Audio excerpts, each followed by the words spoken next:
pieza de ropa interior que no era suya. Y decidió que aquella era la gota que había colmado el vaso. Hizo las maletas y regresó a Atlanta. Lita estaba por fin dispuesta a librarse de Jim Sullivan. En agosto de 1985, tras haber firmado el contrato de compra de una casa de $400.000 en Buckhead, Lita presentó la demanda de divorcio. En otoño de 1985, Lita Sullivan había regresado a Buckhead. De nuevo con su familia y amigos, intentaba llevar una vida normal a la espera del resultado de su divorcio de Jim Sullivan. Divorciarse de Jim Sullivan era una cosa, obtener parte de sus bienes era otra. Para salvar su matrimonio, Lita había firmado un acuerdo postmatrimonial, pero en el divorcio ella reclamaba la mitad de las propiedades, incluida Casa Eleda.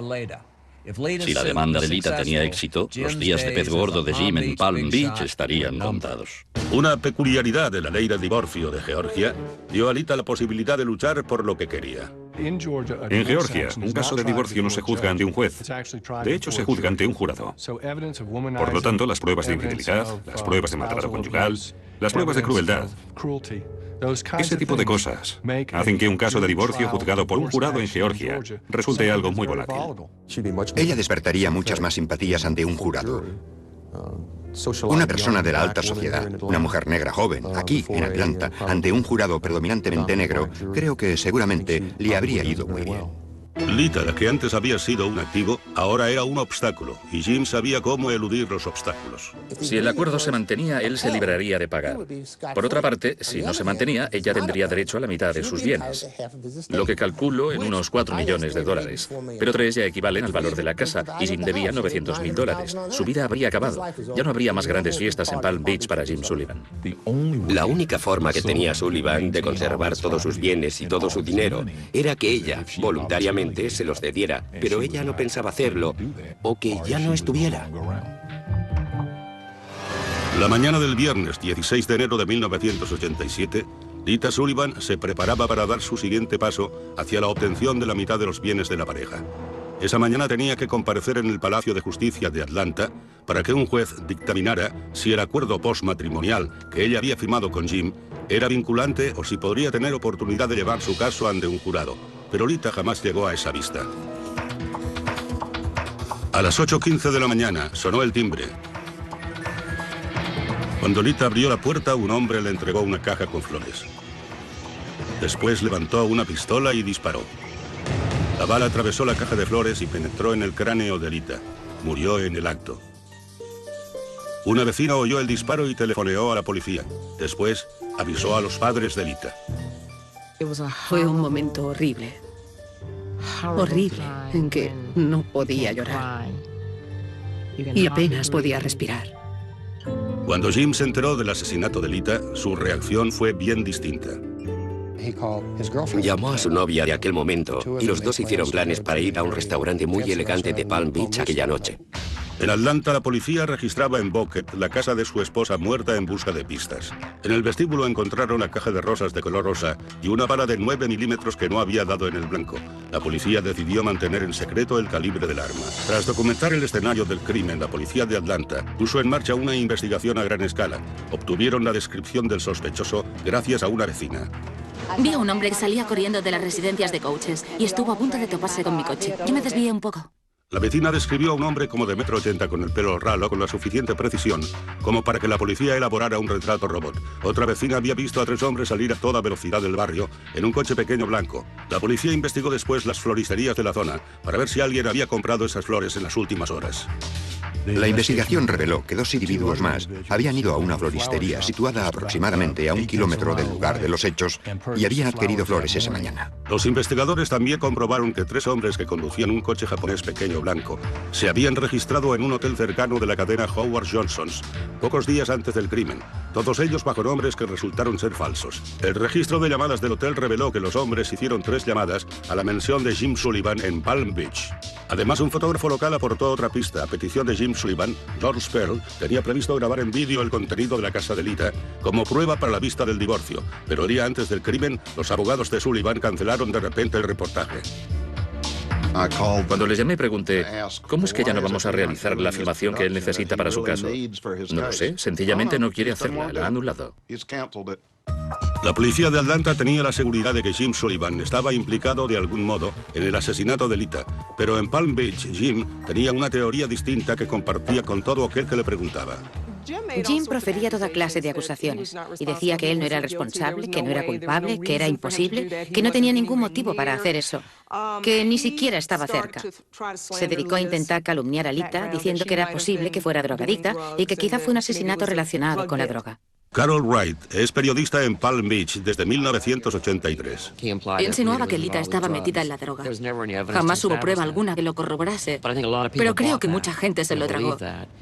Que se lo creyó y creyó que él era inocente, que no estuvo involucrado en el crimen. Y lo recuerdo especialmente porque estábamos en Palm Beach y Atlanta era otro estado, otra ciudad. El lunes 18 de enero, investigadores de Atlanta fueron de visita a Palm Beach, interrogaron a Jim Sullivan y pidieron bajo orden judicial su registro de llamadas telefónicas. Una llamada en particular captó su atención. Era una llamada a cobro revertido realizada desde una cabina de un área de descanso, a 40 minutos en coche del escenario del crimen de Buckhead. Una llamada hecha 40 minutos después del crimen. Cuando abandonaban Atlanta, uno de ellos cogió el teléfono y llamó a Sullivan. Suponemos que tenían una señal acordada de antemano. Él dio esa señal, o la palabra, que le debía indicar que el asesinato había tenido lugar. Pero la policía aún no tenía pruebas directas que vincularan a Sullivan con el crimen, hasta que en febrero los investigadores tuvieron un golpe de suerte.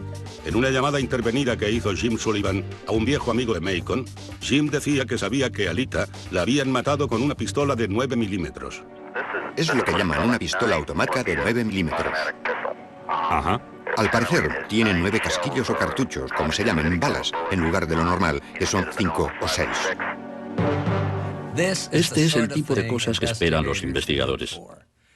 Mantuvieron en secreto la información sobre el calibre del arma homicida solo por esta razón: que el asesino la describiera y de ese modo se delatara. Y naturalmente la persona que describió el calibre no era otra que Jim Sullivan.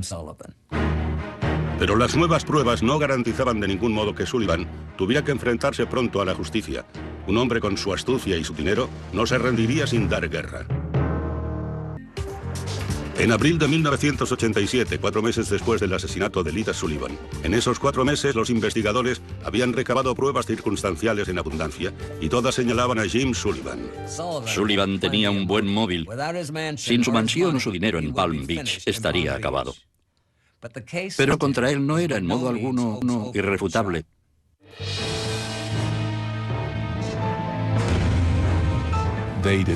No tenían las identidades de ninguna de las personas que participaron en el asesinato.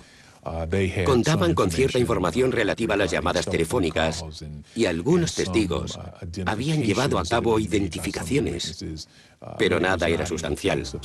Es decir, que sencillamente no había pruebas suficientes. A falta de más pruebas directas, una identificación concluyente de los asesinos o pruebas de que Jim pagó por el crimen, el fiscal del distrito consideraba que las acusaciones no se sostendrían en un tribunal y decidió no presentar cargos. De momento, el misterio sobre quién había matado a Lita Sullivan continuaría oficialmente sin resolución. Cuando el fiscal del distrito no presentó cargos, me pareció increíble. Me sentí muy disgustada. Pensé, caray, el dinero te puede conseguir muchas cosas. Jim Sullivan continuó su implacable ascenso social en Palm Beach. Solo 8 meses después del asesinato de Lita, Jim volvió a casarse. Se enamoró de una mujer llamada Saki Hayukani, y eso le supuso una gran ventaja. Era exótica, asiática. Creo que antes había estado casada 3 veces. Con Saki del brazo, Jim lanzó un ataque en toda regla a la escena social de Palm Beach, y esta vez logró el éxito. Gracias a ciertas contribuciones oportunas a campañas, Jim consiguió ser propuesto para jefe de la Junta de Preservación Histórica de Palm Beach. Es una comisión muy importante, porque Palm Beach se toma muy en serio sus lugares emblemáticos, y él se creó una buena reputación a este respecto, una reputación merecida. Eso le dio mucho caché. Si estás en ese comité, Cualquiera que desee realizar alguna renovación o cambio importante en su hogar tiene que obtener tu aprobación. Tras muchos años de esfuerzos, el sueño de Jim Sullivan por fin se había hecho realidad. Estaba dentro y disfrutaba al máximo de su elevada posición dentro del rígido sistema de castas de Palm Beach. Era una presencia constante en los restaurantes más elegantes de Palm Beach y figuraba en sus listas de clientes más exclusivos. Era una persona muy pretenciosa, una persona que se daba importancia. Se dedicaba a dar vueltas por la ciudad en su Mercedes o su Bentley, dándoselas de pez gordo. Lo irónico del caso es que sería algo muy pequeño lo que llevaría al pez gordo ante la justicia. En 1990 lo pararon por conducir con un permiso caducado. El arresto desencadenó una serie de acontecimientos que a la larga llevarían a Jim ante un tribunal. Y no solo un tribunal de tráfico, un tribunal federal. Lo único que tenía que hacer era enviar un cheque, creo que era de $25 o $50, y no habría llegado a suceder nada. Pero en lugar de eso, él acudió al tribunal y envió a su esposa Saki al tribunal de tráfico a testificar que el policía había cometido un error y que en realidad era ella la que conducía el coche. La táctica de Sullivan le salió por la culata y un airado juez de Palm Beach hizo caer sobre él el peso de la ley. Sullivan fue sentenciado a 1 año de arresto domiciliario por perjurio, pero eso fue solo el comienzo. Agentes federales aprovecharon la oportunidad para registrar casa hilera. Encontraron diversas armas de fuego que no estaban registradas a nombre de Sullivan. Estaba bajo arresto domiciliario y el hecho de tener las armas era un delito grave. Tenía 4, incluida una escopeta de cañones recortados, un arma muy peligrosa. Jim fue sentenciado a otros 18 meses de arresto domiciliario. La sentencia adicional fue excesiva para su nueva esposa Saki. En noviembre de 1990, abandonó a Jim y solicitó el divorcio. Los trámites pasaron a ser el escándalo más suculento de la temporada. El divorcio de Saki mostró su vena más cruel. Más que un divorcio, fue todo un espectáculo que captó toda la atención de los medios. Él se tomó muchas molestias, reuniendo toda la ropa y pertenencias de Saki para demostrar que era una compradora extravagante. Y además lucía siempre esa media sonrisa arrogante, como diciendo, ¿no me vais a pillar? Quizá lo intentéis, pero no me vais a pillar. Pero Saki no era Lita. Jim Sullivan subestimó totalmente el valor de la experiencia acumulada por su esposa en los tribunales gracias a sus 3 divorcios. Durante el juicio, Suki presentó una alegación que sacudió el Palacio de Justicia de Palm Beach. Dijo que aquella noche, tras regresar del tribunal de tráfico, él le explicó por qué le hizo testificar que era ella quien conducía el coche. Era porque temía que descubrieran, primero, que conducía con un permiso de Florida anulado, ya que había recibido varias multas por exceso de velocidad. Y eso llevó después a todo lo demás. Le confesó que había contratado a un asesino a sueldo. El impactante testimonio de Saki en el juzgado de divorcios fue exactamente lo que los fiscales federales de Atlanta estaban esperando. En enero de 1992, agentes federales arrestaron a Jim Sullivan en Palm Beach y lo trasladaron a Atlanta. Puede que Jim fuera demasiado tacaño para pagar una multa de tráfico, pero no reparó en gastos a la hora de intentar evitar su ingreso en una prisión federal. A ese fin contrató a un equipo de destacados abogados, incluido Don Samuel. Fue trasladado de Florida a Atlanta e ingresó en la prisión federal de Atlanta y yo le conocí allí. Aquellas fueron obviamente extrañas reuniones. El señor Sullivan, que había pasado de una mansión de $3 millones a una celda en la penitenciaría federal de Atlanta, estaba tremendamente angustiado, pero declaraba categóricamente su inocencia en todo momento. La acusación federal contra Jim era de comercio interestatal para facilitar un asesinato a sueldo. La diferencia entre el juicio criminal federal y una acusación estatal de asesinato es que el gobierno federal debe demostrar que existe un nexo interestatal que lo convierte en crimen federal. En este caso fueron las llamadas telefónicas las que constituían el delito. Los disparos no eran delito. Un veredicto de culpabilidad en el caso federal supondría cadena perpetua y una multa de $1.250.000. El juicio de Jim Sullivan comenzó en junio de 1992. Si le asustaba la posibilidad de cumplir cadena perpetua, no lo demostró. Creo que por fin hay una oportunidad de que salga a la luz la verdad en las próximas 2 o 3 semanas. La testigo estrella de la acusación era la exesposa de Jim, Saki. En el estrado volvió a relatar su versión de la confesión de Jim. Saki contó que Sullivan puso la radio a todo volumen para que si había algún aparato grabando no quedara constancia. Y le dijo que había hecho asesinar a Lita.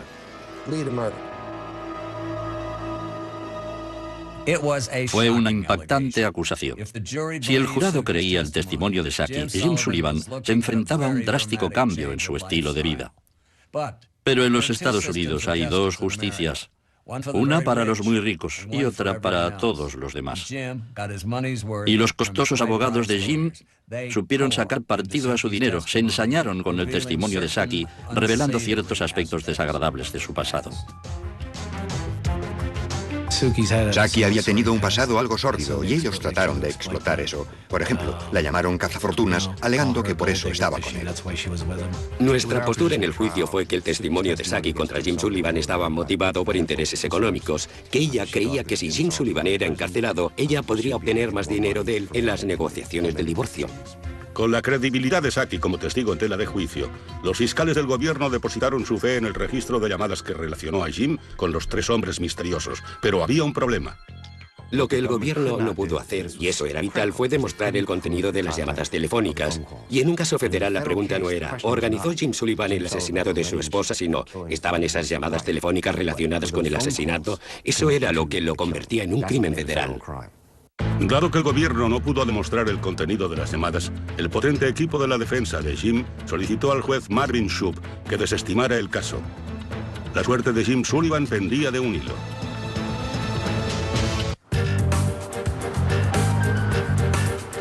El juicio de Jim Sullivan había durado 3 semanas. El lunes 23 de noviembre, a las 10 en punto de la mañana, llegó la decisión y fue un bombazo. El juez Shoup desestimó el caso. El lunes 23 de noviembre a las 10 en punto de la mañana llegó la decisión y fue un bombazo. El juez Shoup desestimó el caso. Me quedé de piedra. Creo que todos nosotros pensamos, ¿y ahora qué hacemos? Sentí lástima por sus padres, sentí lástima por su hermana. Me sentí mal y eso me hizo odiar. Esa es una palabra terrible. Me hizo realmente preguntarme, ¿dónde está la justicia? Sencillamente no lo entendía.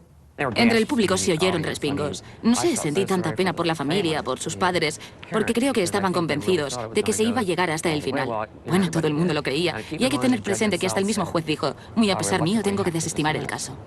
La pregunta clave era qué se dijo en esas conversaciones telefónicas. El gobierno solo podía especular y la especulación nunca es suficiente para enviar a un hombre a la cárcel. Jim Sullivan reivindicaba su absoluta inocencia. No tuve nada que ver con la muerte de Lita. Su muerte fue una gran tragedia. Y gracias a Dios y a mis abogados, este calvario ha terminado. Pero el calvario de Jim estaba lejos de haberse acabado. Cuando regresó a Palm Beach, enseguida descubrió que la ciudad era mucho menos comprensiva que el juez federal. Ya no era bienvenido allí. Incluso durante un tiempo después del asesinato y antes del enjuiciamiento, tuvo muchos partidarios en la ciudad que decían que la gente era demasiado dura con él. Sobre todo los periódicos. Decían, ¿por qué son tan duros con él? Es una buena persona, está en la Comisión de Monumentos Emblemáticos. Para cuando se llevó a cabo el juicio en Atlanta, renunció. Se le pidió que renunciara. Se le condenó prácticamente al ostracismo. La gente, tanto si se lo decía a la cara como si no, no le quería en los mismos círculos en los que estuvo antes. La época de Jim en Palm Beach había terminado. Se marchó en cuanto el caso de Atlanta hubo concluido. Puso la casa en venta, la vendió bastante deprisa y se fue. Su siguiente residencia distaba mucho de la casa heredada. Era un rancho suburbano en la no terriblemente glamurosa ciudad de Boynton Beach. Todo aquello por lo que Jim había trabajado y quizá incluso matado se le escapaba. Había perdido su hogar y su codiciado puesto en la Junta de Preservación. Lo único que le quedaba era su dinero, e incluso eso se vería pronto atacado. En 1994 los McClinton presentaron una querella civil contra Jim Sullivan en Florida. La acusación era imprudencia con resultado de muerte. Era la segunda mejor opción que tuvimos que seguir. Un juicio civil. Si no podíamos atraparle de una forma, intentaríamos hacerlo de otra. La motivación que tuvieron el señor y la señora McClinton para decantarse por ese litigio nunca fue la de obtener los bienes de Jim Sullivan. Querían que a Jim Sullivan se le declarara responsable. Pero Jim era un objetivo más difícil que nunca. Antes del juicio, Jim tenía excelentes abogados, pero justo 2 días antes del inicio del proceso los despidió. Dijo al tribunal que estaba arruinado y que se representaría a sí mismo. Creo que la estrategia del señor Sullivan era que si se enfrentaba en un juicio a 2 abogados, el jurado podía apiadarse de él y quizá concederle el beneficio de la duda. y lo único que podía perder en un juicio civil era dinero. Y solo porque se esté viviendo un divorcio, el simple hecho de que me estuviera divorciando de Saki o de Lita no significaba que quedaran anulados los sentimientos que me inspiraba una mujer con la que había estado casado, solo y únicamente porque la amaba. Ella se estaba divorciando de mí porque nos habíamos distanciado y teníamos problemas. Pero eso no anulaba los sentimientos. Para los McClinton, la parte más difícil del juicio fue su momento en el estrado de los testigos. Fue horrible ser interrogado por el asesino de mi hija. No creo que nadie pude imaginar lo que es eso. Estar allí sabiendo lo que ha hecho. Esta vez el sistema no los defraudó, al menos no al principio. En febrero de 1994, el jurado de Florida otorgó $4 millones por daños y perjuicios a los McClinton. Sentí alivio. Era una vindicación. Pero su satisfacción fue breve. Jim presentó apelación al Tribunal Supremo contra la decisión y fue rechazada en base a un tecnicismo. Según el sistema de justicia criminal, el Estado tiene la vida de una persona para juzgar un asesinato. No existe estatuto de limitaciones. Según el sistema de justicia civil, la persona que ha sido víctima o su familia tienen un periodo de tiempo de 2 años. El tema clave en la apelación era el estatuto de limitaciones. O sea que, a pesar de las pruebas contra él, las llamadas telefónicas desde Atlanta, su conocimiento del arma y el móvil, Jim Sullivan siguió siendo un hombre libre. Jim Sullivan parecía tener más vidas que un gato, pero la justicia no había acabado aún con él. En enero de 1998, el caso Sullivan apareció en el programa Magazine de alcance nacional Extra.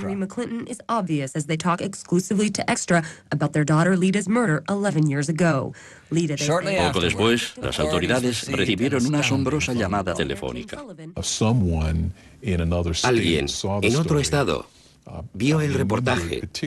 Recordó especialmente la parte de la historia que tenía que ver con la entrega de una rosa dentro de una caja de flores en la puerta de la señora Sullivan. E hizo una llamada a la jefatura de policía indicando que conocía a alguien que le había contado una historia muy similar a esa. Ese alguien era un camionero llamado Anthony Harwood. Tardamos 4 semanas en confirmar esa información y en encarar a Sullivan con Harwood. Después conseguimos una orden de detención para Tony Harwood y le interrogamos. En la declaración que nos dio, implicaba al señor Sullivan como la persona que lo contrató para asesinar a Lita. Harwood dijo a los investigadores que Sullivan le había pagado a él y a 2 hombres más $25.000 para asesinar a Lita. Ese era el golpe de suerte que las autoridades necesitaban. Tenían ya un testigo que podía vincular a Jim Sullivan con el asesinato de Lita. En mayo de 1998, 13 años después de la muerte de Lita, el fiscal del distrito de Atlanta daba una conferencia de prensa. Estamos hoy aquí para anunciar la emisión de una orden para la detención de James V. Sullivan. Parecía que por fin se bajaba el telón sobre Jim Sullivan, pero si antes había eludido a la justicia, podía hacerlo de nuevo. Durante 13 años, a pesar de ser el sospechoso número 1, Jim Sullivan había eludido ser procesado por el asesinato de su esposa Lita, pero en la primavera de 1998 parecía que la justicia había alcanzado a Jim Sullivan. El arresto de un camionero que aseguraba que Sullivan le había pagado por matar a Lita resultó ser el tan esperado eslabón perdido en el caso. A veces no existe nada mejor que tener mucho dinero cuando se trata de burlar el sistema legal. Pero parecía que la suerte de Jim Sullivan se había agotado antes que su dinero. Sin embargo, lo que las autoridades hicieron a continuación dejó a algunos observadores mudos de asombro. La Agencia de Investigaciones de Georgia llamó al abogado de Sullivan y le pidió que su cliente se entregara al día siguiente. El abogado dijo, no hay inconveniente, lo haré. Pero eso no ocurrió, no iba a ocurrir. Jim Sullivan se había esfumado, había desaparecido. En lugar de desplazarse a Florida para arrestarlo personalmente, las autoridades confiaron ingenuamente en que Jim Sullivan se entregase. Desde la primavera de 1998, Jim Sullivan ha seguido siendo fugitivo de la justicia. Todos los intentos de localizarle o ponerse en contacto con él han fracasado. Jim Sullivan Eres el mayor cobarde que conozco. Siempre lo has sido. Y siempre lo serás. Si eres tan inocente como proclamas, regresa y volveremos a batallar, tú y yo. Hoy hay una recompensa de $500.000 para quien dé información que conduzca al arresto de Jim Sullivan. Los investigadores han recibido informes de personas que lo han visto tan lejos como en Bangkok y tan cerca como en Palm Beach. En abril del 97, Jim Sullivan fue visto entrando en el puerto de Caracas, Venezuela. Y sabíamos que había salido de Costa Rica para ir a Venezuela. No tenemos ni idea de a dónde fue desde allí. Corre el rumor de que, dado que tiene un pasaporte irlandés, puede haber ido a Irlanda. Creo que Sullivan adquirió una casa, porque cuando estuve allí me enteré de que había estado buscando en una zona entre Panamá y Costa Rica, que son países contiguos, y ahí creo que Jim Sullivan debe de estar. El agente del FBI, Mark Giuliano, dirige una búsqueda global del fugitivo Jim Sullivan. Estamos trabajando con las autoridades de Costa Rica y con las autoridades de Venezuela, Tailandia, Irlanda del Norte, para citar solo unas cuantas. Tengo la seguridad de que al final encontraremos al señor Sullivan. Los que están más familiarizados con el caso creen que el amor de Jim Sullivan por el dinero, a la larga, será su perdición. Alguien en alguna parte sabe dónde está Jim Sullivan. Alguien de la esfera bancaria, tanto si es a nivel internacional como local, puede rastrear a Jim Sullivan a través de su dinero. Yo creo que al final será capturado en algún lugar de este país, cuando vuelva por algo. Será lo bastante arrogante como para pensar que puede volver a colarse, o lo bastante mezquino como para necesitar volver aquí por motivos económicos. Hay un viejo dicho que reza: puedes huir, pero no puedes esconderte, y nosotros lo creemos. Este caso seguirá abierto. Tendremos agentes destinados aquí y en el extranjero buscándole hasta que esté de nuevo ante la justicia. El dinero de Jim Sullivan le granjeó el acceso a la sociedad de Palm Beach. Y hasta el momento le ha granjeado la libertad en alguna tierra lejana. Pero yo no quisiera ser Jim Sullivan. No quisiera tener la vida que él tiene, porque sabe que en algún momento, a lo largo del camino, lo van a atrapar. Soy Dominic Dunne para la televisión judicial.